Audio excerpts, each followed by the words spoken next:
Hello बच्चों, let's see this question. Directions in the following question, a statement of assertion is followed by a statement of reason.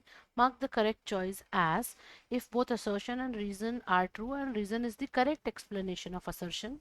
B, if both assertion and reason are true but reason is not the correct explanation of assertion. C, if assertion is true but reason is false. And D, if assertion is false but reason is true. Assertion given है in a microsporangium. The tapetal cells possess little cytoplasm and generally have a single prominent nucleus. Reason, during microsporogenesis, the microspore mother cell undergoes meiotic divisions to produce haploid microspore tetrad. Assertion में पूछा गया है कि जो angiosperm का microsporangium है और उसके अंदर जो टैपिटल सेल प्रेजेंट होते हैं उनका साइटोप्लाज्म बहुत कम होगा एंड देन सिंगल उनमें न्यूक्लियस होगा. रीजन गिवन है इसके लिए कि माइक्रोस्पोरोजेनेसिस के दौरान microspore mother cell meiotic division करके 4 हैप्लॉइड माइक्रोस्पोर टेट्राड बनाते हैं. सो लेट्स सी, यहाँ पर टैपिटम जो है, tapetum basically is the inner most layer of the microsporangium. Innermost wall layer of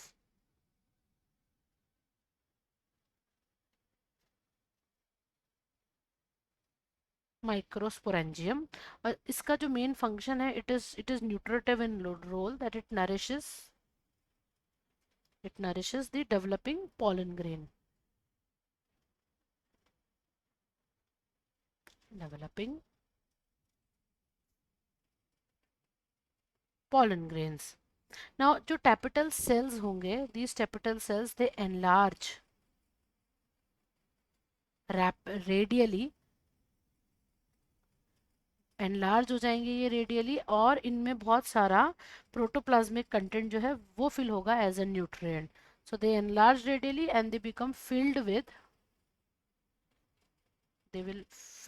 with dense protoplasmic content along with nutrients.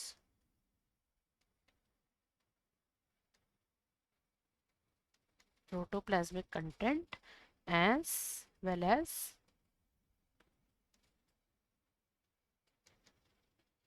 Nutrients. और जो tapetal cell होते हैं, interestingly they are multinucleated. So tapetal cells जो हैं they are generally multinucleate. या तो multi nucleate हो जाएंगे या फिर इनका जो न्यूक्लियस है वो हो जाएगा polyploid. Polyploid due to endoploidy. Due to endoploidy. Now, in this case, what we have seen that microsporangium के जो टैपिटल सेल्स हैं, assertion में बताया हुआ है कि उनमें लिटल साइटोप्लाज्म होगा और सिंगल प्रोमिनेंट न्यूक्लियस. तो वी हैव सीन के both of these things are false. So that assertion is a false, क्योंकि टैपिटल सेल तो काफ़ी बड़े होंगे, मीन्स उनका जो साइटोप्लाज्म है वो काफ़ी बड़ा होगा एंड देन इसमें बहुत सारा न्यूट्रिएंट और प्रोटोप्लाज्मिक कंटेंट होगा. प्लस उनका जो न्यूक्लियस है वो भी मल्टी न्यूक्लिएटेड होंगे, सिंगल प्रोमिनेंट न्यूक्लियस नहीं होगा. they are multinucleate, which means assertion is false. Reason given है कि माइक्रोस्पोरोजेनेसिस जब होगा तो माइक्रोस्पोर मदर सेल से मियोटिक डिवीजन से 4 हेप्लॉइड माइक्रोस्पोर टेट्राड बनेंगे. तो this is true reason that microsporogenesis जो प्रोसेस है, porogenesis, it is the process of formation of microspores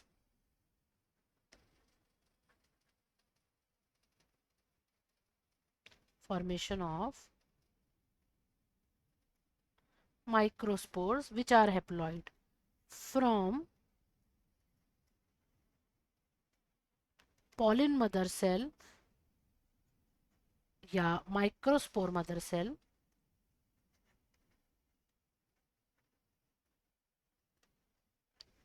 through cell division